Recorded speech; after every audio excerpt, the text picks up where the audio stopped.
This is the biggest story in recent American history.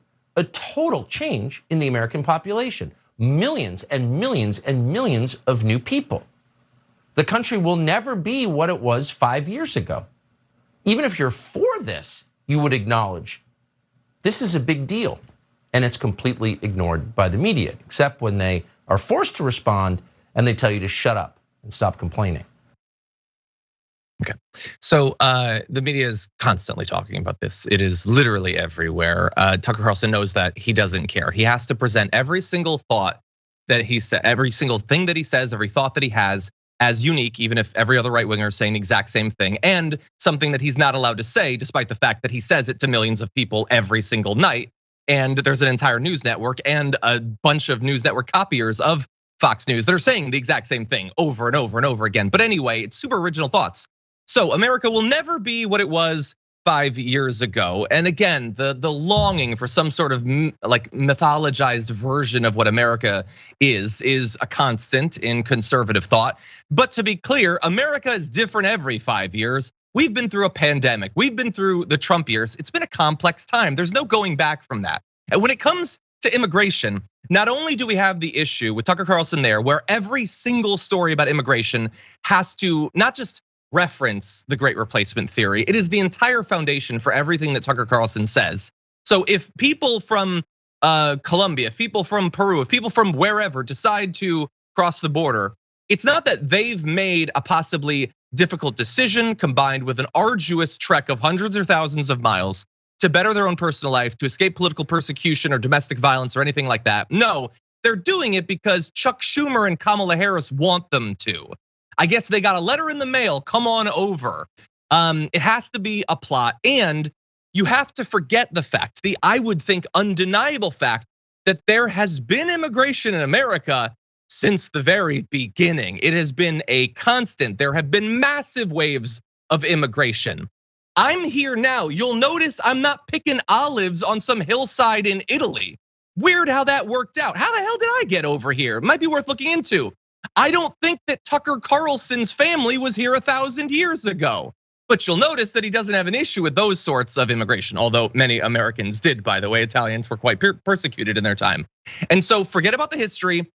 Forget about the fact that America has had tensions over immigration from the very beginning. That is true, but has always managed to integrate new populations, and I think indisputably has been strengthened by both the labor participation and the cultural contributions of different populations at different times, integrating in different ways. It's heartbreaking to see it to happen, of all places, to El Paso, which is such a nice little town and such a success, particularly compared to the city right across the river. I don't understand, and you probably don't want to comment on this because it's your state and you're in politics, but why does state government put up with this? Like, why don't they secure the border? They have men under arms that they mean the governor, control. Like, why put up with this for 1 minute? Yeah, I think it has frustrated everyone. Local level, certainly at the state level, in Congress, it's frustrated me in Congress as well. But we have to remind that this is exactly what Democrats wanted. A year ago, House Democrats hosted the vice president in El Paso. There, they had a press conference that said, "Welcome to the new Ellis Island." When people often ask me, "Hey, what's the administration's plan?" This is their plan, Tucker. We're seeing it unfold, and this is exactly what they want. They want taxpayers to pay for this influx of migrants that, as you pointed, are going to all parts of the country. This is exactly what the Democrats want. We have to fight them with everything we can, and that starts in the House. I agree with that. No one's even pretending this helps America. They're not even telling us that anymore. They know it's hurting America. That's why they like it. To be clear, I made a case for why I thought it might help America. Actually, just a minute ago, I feel like a lot of people are doing that. Again, making up fantastical straw man versions of the other side should be below a professional persuader, professional communicator, but that's the best that Tucker Carlson can do.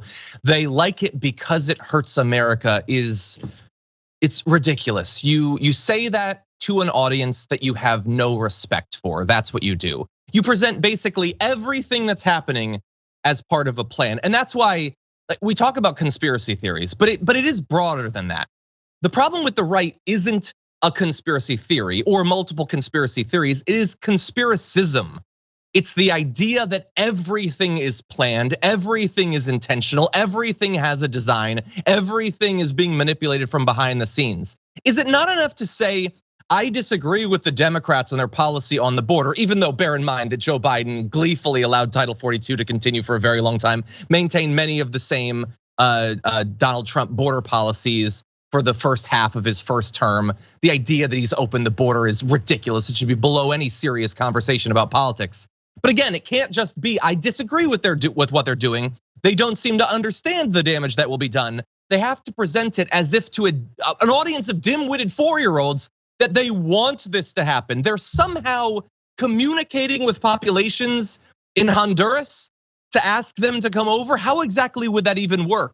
This is so stupid in so many ways. El Paso is not a little town. What are you talking about? It's 2/3 the size of Austin. Have you literally ever even been to El Paso? Why are you pretending to understand El Paso?